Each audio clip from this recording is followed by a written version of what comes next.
Graça e paz a todos, boa noite. Boa noite, amém. Glória a Deus, né? Esse frio maravilhoso, muito bom. Irmãos, nós estamos na carta aos Colossenses, então convido vocês, abram a Bíblia comigo, Colossenses capítulo 3. Nós vamos fazer a leitura do versículo 22 ao versículo 25. Aliás, do versículo 22 ao capítulo 4, versículo 1, tá? Colossenses capítulo 3, vamos ler do versículo 22 até o capítulo 4, versículo 1. A palavra diz assim: escravos, obedecei em tudo a vossos senhores desse mundo, não servindo só quando observados como quem quer agradar aos homens, mas de coração íntegro, temendo o Senhor. E tudo quanto fizerdes, fazei de coração, como se fizeste ao Senhor e não aos homens, sabendo que recebereis do Senhor a herança como recompensa. Servi a Cristo o Senhor, pois quem faz a justiça receberá a paga da injustiça que fez, não importa quem seja. Capítulo 4, Colossenses, versículo 1. Senhores, tratai vossos escravos com justiça e imparcialidade, sabendo que também tendes um Senhor no céu. Amém? Aqui, Colossenses é uma carta escrita pelo apóstolo Paulo. Ele estava preso quando escreveu essa carta e enviou essa carta à igreja de Colossenses através do irmão Epáfras. Irmãos, é muito importante nós nos atentarmos ao contexto pelo qual Paulo escreve. Ele escreve na prisão não somente à igreja em Colossenses, mas também escreve em Filemon. E é muito importante saber por quê. Quando nós nos deparamos com Paulo falando assim, escravos, obedecer em tudo, é algo que muitas das vezes nos choca, né? Falar sobre escravidão dos escravos. Escravos tem como significado certo. E assim como Paulo, quando nós analisamos o que nós falamos na semana passada, agora nós vemos que Paulo ele trata da família, porém ele fala mais sobre escravos. Olha que interessante. Se nós analisarmos, ele usa o versículo 22, o 23, o 24 e o 25 para falar sobre os escravos. Sendo que na terça-feira passada nós observamos que ele falou apenas um versículo para as mulheres, um para maridos, um para filhos e um para pais. E por que Paulo ele dá tanta atenção para os escravos? O primeiro ponto a observar é que Paulo, ele ao escrever, ele não está contestando o sistema de escravidão que permeava na cultura judaica, né, daquela época. Nós não entraremos, né, nesta questão. Assim como Paulo ele tinha o foco de levar o Evangelho de Cristo e não questionar a instituição da escravidão, nós faremos a mesma coisa. Naquele contexto, quando Paulo ele escreve, muitos escravos haviam se convertido, né, a Jesus Cristo, se convertido. E aqui, Paulo, ao escrever do versículo 22 ao versículo 25 sobre escravos, em outras palavras, ele está dizendo assim que o cristão ele pode servir o Senhor, né, mesmo estando aprisionado, encarcerado, ou no trabalho, ou em qualquer realidade social que se encontre. E é isso que Paulo foca. Os escravos aqui, ele estava orientando os escravos, e em específico a um homem chamado Onésimo, que eu gostaria que vocês abrissem a Bíblia de vocês em Filemon, capítulo 1. Gostaria que alguém lesse do versículo 8. Aliás, deixa eu ler melhor, versículo 8 ao versículo 20, para que vocês compreendam. Filemon, capítulo 1, do versículo 8 ao versículo 20. Assim como falei, Paulo estava preso, escrevendo, né, as cartas à igreja em Colossenses, e ali estava o amado Filemon, a qual ele escreveu também. Ali estava também Timóteo. E olha que interessante, o que ele diz, todos acharam?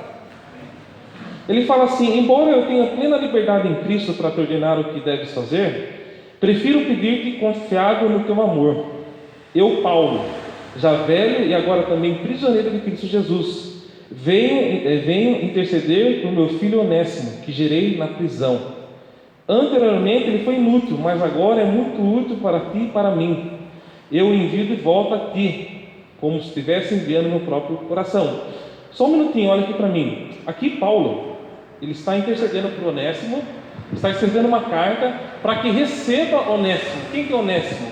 Onésimo, ele é um escravo que tinha fugido do seu senhor. Quem que é o senhor? Filemão. E o que Paulo faz? Paulo escreve essa carta para que receba Onésimo. Vamos continuar. Ele fala assim, no versículo 12: eu o envio de volta a ti, como eu estivesse enviando meu próprio coração. Gostaria de mantê-lo comigo, para que em teu lugar me servisse na prisão por amor do Evangelho. Mas eu não quis fazer nada sem o teu consentimento, para que a tua bondade não fosse forçada, mas sim espontânea. Pode ser que ele tenha separado de ti por algum tempo, para que pudesses reavê-lo para sempre, não mais como escravo, aliás, melhor do que escravo, como irmão amado, particularmente por mim, e ainda mais por ti, tanto humanamente como também no Senhor. Assim, se me consideras um irmão na fé, recebe-o como se recebesse a mim mesmo. E se ele te causou algum prejuízo, ou te deve alguma coisa, lançai na minha conta. Eu, Paulo, escrevo isso de próprio punho.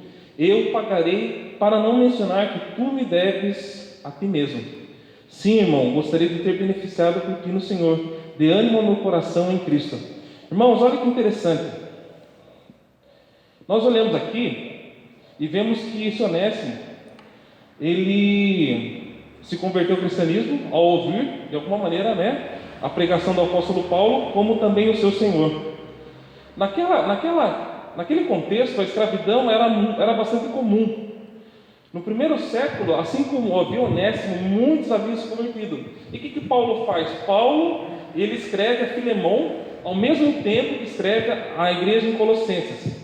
Então nós sabemos, lendo em Filemão, que ele manda de volta um escravo que havia fugido, chamado Onésimo. E com certeza eles se conheceram no cárcere, e ali o apóstolo Paulo evangelizou e ele se converteu. Irmãos, e quando nós olhamos para esse escrito de Paulo, esse é o pressuposto do cristianismo. O pecador, ele é perdoado, mas ele precisa colocar a sua vida em ordem. Por que eu falo isso? Porque quando Paulo ele escreve, Onésimo deveria voltar ao seu Senhor, ele seria punido. E qual que era a punição que era feita naquele tempo? Eles eram marcados com... Eu esqueci o nome, mas é com ferro na testa. Sovela, com forma de identidade, Fora isso, em alguns casos, eles pagariam com a própria vida. Então, assim nós vemos que Paulo, em outras palavras, está dizendo assim: você precisa voltar e você precisa obedecer à lei. Não importa qual vai ser a consequência que você vai estar passando, E ali ele retorna, E esse escravo que tinha fugido volta, para o seu Senhor. E nós vemos aqui o versículo 22 de Colossenses, que ele diz assim: escravos, obedecei em tudo a vossos senhores desse mundo, não servindo só quando observados, como quem quer agradar os homens, mas de coração íntegro, temendo o Senhor. Nós vemos aqui, irmãos, que Paulo, ele aproveita essa situação de Onésimo em particular, mas ele estende a comunicação a todos aqueles que haviam sido se convertido ao cristianismo, Havia outros, e ele orienta escravos, servos, obedecem em tudo a vossos senhores desse mundo, não só servindo só quando observados, mas como quem quer agradar os homens, mas de coração íntegro, temendo ao Senhor. Quando nós olhamos para essa passagem, nós vemos, trazendo para a nossa realidade, que não é uma realidade de escravidão, mas é uma realidade a qual nós, como funcionários, nos submetemos a um senhor, a um patrão, E aqui nós vemos que essa mesma orientação serve para nós, no nosso serviço, não apenas quando nós estamos sendo visualizado, como ele orienta aqui, os escravos, mas não servindo só quando vocês estão observados, como quem quer agradar os homens, mas de coração íntegro, temendo ao Senhor, seja, seu patrão não está vendo você, mas Deus todavia está enxergando você. E tudo aquilo que você for fazer, faça como se fosse para o Senhor. Ou seja, semana passada nós falamos que a palavra de Deus, a palavra de Cristo, ela deve habitar ricamente no nosso coração e de maneira prática. O primeiro ponto é trabalhar na nossa família, né? Isso falei, mulheres, maridos, filhos, pais. E o segundo ponto que Paulo trata é na questão social, ou seja, no mundo lá fora. Aqui ele está falando a respeito do trabalho, né? Nós vemos que Paulo ele não cria um departamento espiritual, mas nós vemos que o Evangelho permeia todas as esferas da vida. E eu já cheguei a falar isso, eu vou repetir. Não é apenas no domingo que eu sirvo a Cristo, mas eu sirvo a Cristo na minha família, como pai, como esposa, como mãe, no meu trabalho, como servo ou como senhor. Porque aqui, quando Paulo ele está orientando os escravos, entre eles em específico Onésimo, Paulo também vai estar orientando os senhores, ou seja, os patrões. Então nós vemos que cada um diante de Deus tem sido observado, né, e dará conta daquilo que tem feito. E olha que interessante o que ele fala na parte B.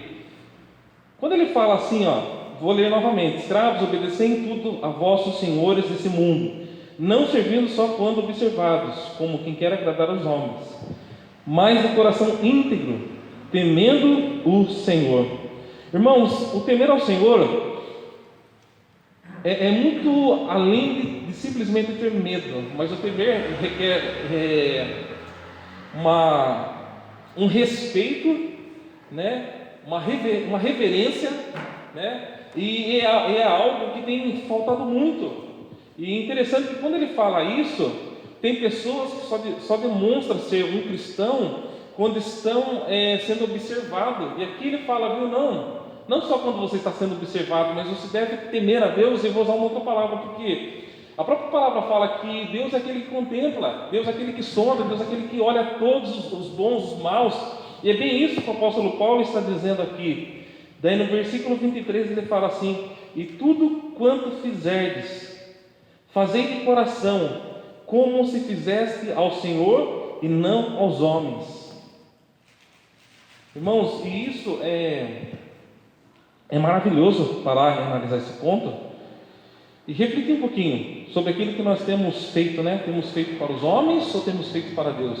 E Paulo aqui ele vem categórico em dizer que não é para ser feito aos homens, mas sim ao Senhor. Fazei de coração como se fizesse ao Senhor e não aos homens.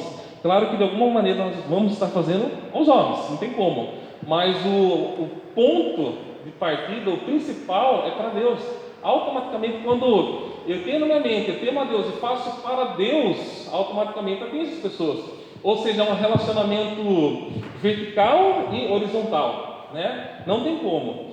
E ele fala assim: em tudo quanto fizerdes, fazei de coração como se fizesse ao Senhor e não aos homens. Irmãos, esse escravo Onésimo que eu estava falando, ele tinha fugido de Filemão. E esse Filemão era um crente que Paulo conhecia já há muito tempo, que provavelmente se converteu por meio do ministério do apóstolo Paulo. Nada disso, todavia, isentava Onésimo de arcar com suas responsabilidades. E quando eu olho essa passagem, eu vejo que o Evangelho ele alcança qualquer posição ou classe econômica. E tem um detalhe muito importante: nós podemos servir a Deus aonde nós estivermos, aonde nós nos encontrarmos. E nós vemos aqui que tanto a questão do escravo como do Senhor, o Evangelho ele alcança, e isso é uma prova. E quando nós olhamos e vemos o versículo 24, acompanhem comigo, olha o que Paulo ele fala à igreja: sabendo que recebereis do Senhor a herança como recompensa, servir a Cristo o Senhor. Essa recompensa é algo que nós precisamos, né, ter em mente. O cristão ele deve esperar a recompensa que vem do Senhor, pois aqui nesse mundo nem sempre nós vamos receber. E é muito interessante esse ponto, que assim, por diversas vezes, aconselhando, conversando, muitas das vezes até com um funcionário, e sempre toquei nesse ponto, viu? Espere uma recompensa de Deus, porque se você criar uma expectativa no homem, uma recompensa, você vai se frustrar, e automaticamente quando você se frustra, você se desanima, e as pessoas elas tendem a colocar essa expectativa no homem. quando nós depositamos essa confiança em Deus, seja no local onde ela trabalha, ou em outro lugar, Deus há de retribuir, Deus há de abençoar. Por quê? Porque o que a gente planta, a gente colhe. E nós olhamos e vemos que nós devemos colocar somente em Deus essa confiança na nossa herança. Por quê? Porque no homem nem sempre a gente vai receber, né? Podemos passar uma vida toda sem poder receber. E ele fala assim, no versículo 25: pois quem faz injustiça receberá a paga da injustiça do que fez, não importa quem seja. Senhores, tratai vossos escravos com justiça e imparcialidade, sabendo que também tendes um Senhor no céu. Irmãos, aqueles que estão em posição mais alta do que devem saber, eles devem ter uma consciência que tem uma autoridade sobre si, que é o Senhor. Nós olhamos e vemos aqui que o apóstolo Paulo, ele coloca o Evangelho de uma maneira a qual atinge a todas as esferas da nossa vida, como eu já citei. A família é o primeiro ponto. O segundo ponto é o trabalho. No ano passado eu cheguei a comentar sobre essa questão de como integrar a fé ao nosso trabalho. É um grande desafio, porque nós vivemos uma realidade em que as pessoas elas separam o espiritual, separam a sua vida de volta a Cristo, né? No trabalho eu não sou, né? E nós vemos aqui o Paulo, ao escrever algo tão distante de nós, né? Escravidão, algo que nós vemos que ao longo da história, por mais que Paulo ele não trate essa questão da escravidão, não confronte, nós vemos que a escravidão ela foi abolida por meio do Evangelho. A história nos fala que foi por meio do Evangelho, é algo que eu não quero tratar agora, mas foi por meio do Evangelho que se cessou tudo. E quando nós observamos e vemos assim, essa integração, como lidar com o Evangelho na prática, no dia a dia, né? Assim, eu vejo que muitas pessoas elas têm a dificuldade de pegar toda essa informação e colocar no dia a dia. E quando eu olho, me deparo e vejo que cada um tem a sua responsabilidade perante a Deus. É como se não tivesse saída. Puxa, muitas das vezes eu estou aqui falando, olha, você tem que colocar aquilo que você tem aprendido em prática. Olha, o pai, a pessoa fala assim, pô, não sou pai. Não, mas tem a mãe, marido, esposa, filho. Daqui a pouco ele fala assim, não, você que trabalha, você que é patrão, não, você que é funcionário. Então você vê que todos têm uma responsabilidade, todos que aqui estão. De repente minhas filhas, mas é o filho também, né? E nós vemos que, assim, o Evangelho, tudo que nós temos aprendido, nós temos que pedir sabedoria para Deus, para quê? Para colocar isso em prática. E nós vemos aqui que o Evangelho é um Evangelho que atinge a todos, não faz acepção. O Evangelho é o Evangelho que muda o coração do homem, o Evangelho é que converte o coração do homem, né? E nós vemos aqui um homem que tinha fugido do seu Senhor, ao se converter, a orientação que é dada para ele volta. Paulo escreve a carta, e se você prestar bem atenção nessa carta, ele se compromete a pagar a dívida, né, desse escravo que havia fugido. E o que me traz à memória, os irmãos vão lembrar, daquela passagem, quando fugiu o coletor de impostos chamado Zaqueu, lembrei. Quando ele tem aquele encontro com Cristo, está fugindo na minha cabeça, eu fui atrás dele, né? É que ele estava em cima da árvore. Desceu. Quando ele tem aquele encontro com Cristo, Cristo vai até ele. O que acontece na vida dele? Vamos ver se os irmãos sabem. O que acontece com Zaqueu? Ele estava numa árvore, Cristo estava, aquela multidão em cima dele. Oi? Não, acontece, assim ele continua na árvore, ele desce, Cristo chama, o que acontece? Jesus colocou ele na casa dele. Exato, na casa dele. Naquela conversa ocorreu muita crítica relacionada a Jesus, porque Jesus se sentou com pecadores, esse é o ponto, correto? Mas o que me chama a atenção é que ele teve um verdadeiro encontro com Cristo, e esse verdadeiro encontro, essa conversão no coração de Zaqueu, teve um fato assim que tem tudo a ver com o que nós estamos falando nessa noite. Qual é o ponto, se vocês se recordam? Ele devolveu tudo que tinha roubado? Exato. Se tem, o impacto foi tão grande, assim, a gente infere que Zaqueu ele passava a mão, né? Mas o texto não diz isso, né? Mas ele vai tão além de dizer assim, ó, se tem defraudado alguém, estou disposto a fazer 4 vezes mais. Sim. E o interessante é que o ensino é o mesmo. O ensino é o mesmo. Porque aqui, nesse contexto, o Onésimo ele poderia ter perdido a vida. Porque naquele contexto, quando um escravo ele cometia algum tipo de delito, porque ele fugiu. Né? Nós não temos assim, de maneira clara o que ele fez. Mas a orientação do apóstolo Paulo é a mesma que aconteceu no coração daquele homem chamado Zaqueu. Vai e arruma a sua casa, né? Pastor, é interessante notar assim, né, que é algo básico, só para a gente meditar, é que assim, a Bíblia não está apoiando a escravidão, né? Não. Mas o que o apóstolo Paulo está falando ali ia causar uma pane no sistema, né? Quer dizer, como que esse escravo, alguém indigno da sociedade e tal, como que agora ele tem uma tratativa diferente para com quem maltrata ele, por exemplo? Sim. Então isso é uma bomba relógio colocada, né? Então não é que a Bíblia está apoiando, então, através disso, desse agir dos escravos, com uma mentalidade agora transformada por Cristo, isso ia alcançar senhores, e tanto é que também há uma recomendação para os senhores para tratar os escravos como pessoas que são dignas da imagem de Deus. Agora, aí tem a questão da recompensa também, né?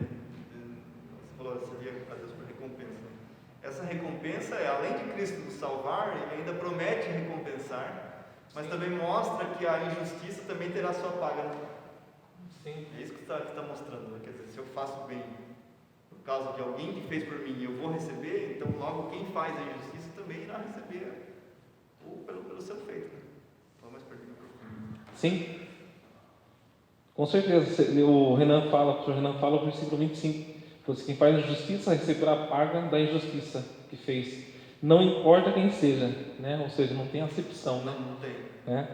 E o interessante é esse trabalhar do Evangelho, né? A qual o cuidado do apóstolo Paulo, porque nós não podemos perder da nossa mente que havia heresias que estavam se infiltrando na igreja, né? Esse foi o motivo dele ter enviado essa carta à igreja de Colossenses, né? E nós vemos que ao enviar, ele trata assim todo tipo de questões, né? Tratando essa questão do trabalho, essa questão da família, né? A importância da palavra de Cristo habitar ricamente no coração daquela igreja, ser o alicerce daquela igreja. E nós vemos que depois dele tratar essa questão da palavra, essa palavra na prática na família, essa palavra na prática no trabalho, essa palavra na prática tanto como patrão ou como funcionário, nós vemos que ele trata o segundo ponto, que é muito importante na vida do cristão. Uma vez eu vi uma ilustração de um pastor, que ele falava assim que um passarinho ele precisa das 2 asas, né?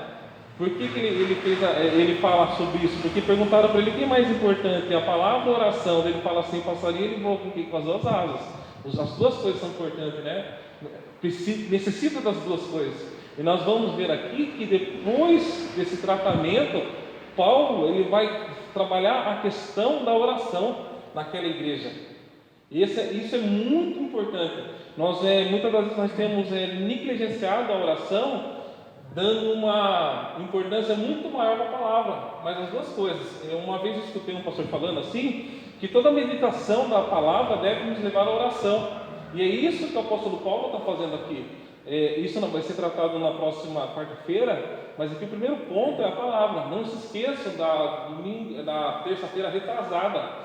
O pastor Renan falou sobre a palavra de Cristo habite ricamente em vós, né? Eu trouxe a questão da aplicação sobre todas as esferas da nossa vida, né? E nós vamos ver que Paulo agora vai tratar a questão da perseverança na oração, né? E claro que tem esse ponto, mas aí nós vamos analisar a carta toda e sempre ver que Paulo ele sempre fala da palavra e fala da oração.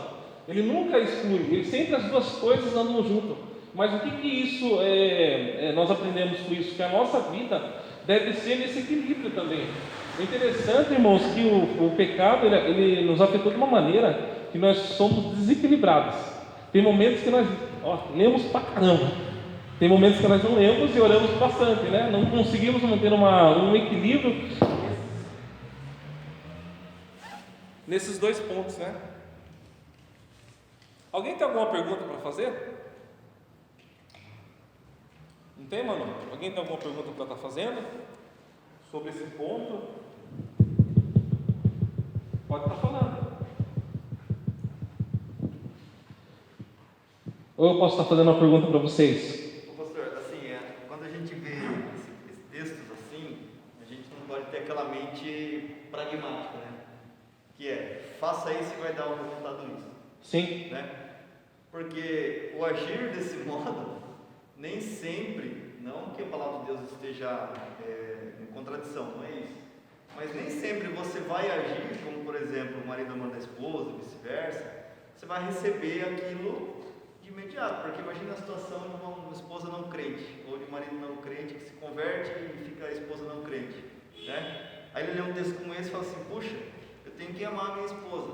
Pode ser que a princípio, né, esse pragmatismo não funcione, faça isso e vai dar certo assim, né? Mas o importante é entender que, através dessas circunstâncias, mesmo que isso não seja uma realidade, tanto no emprego como na família, Deus vai trabalhando em nós, em primeiro lugar, né? Vai mudando quem recebe a palavra, para então, nos relacionamentos, que é onde Deus molda a nossa vida, aí as coisas aconteçam, entendeu? E esse pragmatismo que o Renan cita é o que mais acontece. Vem para Cristo e para de sofrer. Esse é um pragmatismo. A qual Cristo é anunciado como uma oferta de que você vai ter um bem, vai ter uma vida próspera, não vai ter uma utopia de não ter uma vida com doença, e é tudo mentira. Isso não é verdade. Porque Nem sempre vai ser assim. Poderia ser, se eu venha a Cristo e seja liberto da escravidão? Sim. A escravidão principal é do pecado, né? Não foram, né? Não. Então é nesse ponto que eu estou tocando. E é interessante que ele não entra nos detalhes da escravidão, né? Ele trata a questão da vida, né? O cuidado na vida, né? Do coração do Onésimo. Ele poderia muito bem ter entrado na questão, que é uma questão que hoje nós olhamos e vemos que existe por detrás de toda essa política nossa, pessoas do meio evangélico mesmo, lutando por uma questão, esquecendo aquilo, né? Que muitas das vezes é muito mais importante, que são vidas, que são pessoas que precisam, né, da palavra do Senhor. Não que isso não seja importante, tá engajado a estar fazendo, mas acaba fugindo. Eu vejo assim que é muito relevante o comportamento do apóstolo Paulo, pela questão dele não entrar nessa particularidade da escravidão, mas sim tratar a ação, a atitude. Pode falar. Eu vejo que Paulo não está indo contra a instituição, indo contra as coisas que está acontecendo na época. Ele está fazendo o que Deus mandou ele fazer, ele está pregando a palavra. E a luta dele não é contra a carne, contra o sangue, ele estava pregando contra principais potestades. Nesse sentido, quer dizer que ele estava pregando para a remissão dos pecados. Então, ele está se preocupando com o que está acontecendo na sociedade. Está se preocupando em que as pessoas se convertessem, as pessoas tivessem uma novidade de vida, né? A preocupação dele era pela igreja, pelos irmãos, né? Nós vemos que a preocupação dele é com os irmãos. A vida espiritual da igreja. Sim, exatamente. Alguém tem mais alguma pergunta a fazer? Posso fazer uma pergunta para vocês? Não, é que assim, é bem complexo, né? Porque não dá para o cristão ir para os extremos, né? Sim. Você se preocupa só com a sua vida espiritual e também não pode agir na sociedade. E é justamente esse o ponto que ele está botando aqui. Né? A partir do momento que ele fala assim, obedeça seu Senhor, é trabalho, é escravidão, é forçado, é uma vida social. Sim. Não quer dizer omissão, porque a preocupação dele no momento não era essa. E isso é suficiente como texto inspirado para nós. Né? Agora, você acha que Paulo, como alguém conhecedor do Antigo Testamento, que bate muito na questão da valorização da vida humana, não sabia o que era isso? Que os cristãos não poderiam lutar na sociedade, mas naquela época o negócio estava desse jeito. Então, o problema hoje é assim, não é você se engajar com a cultura e tentar submeter ela ao Senhor de Cristo. O problema está na militância. Você esquece do foco principal. Sim. E parte para o outro extremo. Né? Enquanto você deveria partir para esse extremo, servindo a Cristo, em que a coisa seria totalmente diferente. Se torna algo partidário. Entendeu? Então, esse que é o problema. Compartilhada. Quer fazer algum comentário? William? O Dani está pensativo ali. As perguntas do Dani são pedreiras.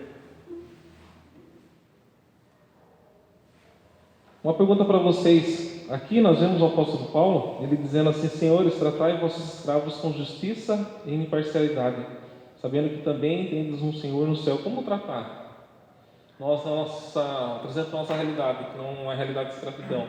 Como nós, patrões, tratamos os nossos funcionários com justiça?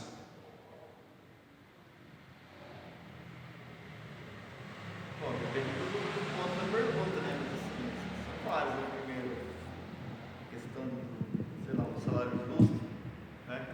Ele pode partir da pergunta, mas porque bastante amplo, isso que eu estou falando. Assim, salário justo, não tratar ele como propriedade sua, né? Você não pode isso, você não pode aquilo, você não... Entendeu? Embora nessa época era propriedade, mas né, agora as coisas com Jesus mudariam de figura, mudariam de sentido. Então é bem amplo, né? Tratar com justiça, não é passar a mão, sei lá, uma mão forte, mas ao mesmo tempo não apertar demais nem soltar muito. Sim, mas quando fala assim, tratar vossos escravos com justiça, o que seria na ótica de vocês? Porque muitas das vezes eu vejo pela minha cosmovisão e falo assim: puxa, isso é justo. Igual você falou, muito amplo. De repente alguém fala assim: não, mas isso não é justo. Esse é outro ponto de vista de se enxergar, e isso é justo, né? E o ponto principal, o que deve permear a nossa justiça, é a palavra de Deus, né? E Paulo, ele está exortando, no caso, senhores, né, patrões, tratai vossos escravos com justiça e imparcialidade, sabendo que também tendes um Senhor no céu. Ou seja, né, Deus acima de todos, né? Assim, e o ponto que ele trata aqui, que assim, muitas das vezes o patrão, ele se coloca numa posição de Deus, né? Ele se coloca em uma posição em que aquilo que ele tem por certo como poderia dizer? Exatamente, sua verdade é absoluta, né? E aqui não, Paulo ele fala assim: ó, tratai vossos escravos com justiça e imparcialidade, sabendo que também tendes um Senhor no céu. Ou seja, né, ele vai prestar conta, né, a Deus com o seu posicionamento, né? E é isso. Alguém tem mais alguma pergunta? O que tem hoje seria só isso mesmo, para nós estarmos encerrando esse ponto, né? Daí na próxima quarta-feira nós vamos tratar o versículo 2 a seguir, deve ser o pastor Renan que está trazendo para nós. Alguém tem alguma pergunta para fazer? Ou seria só isso mesmo? Não?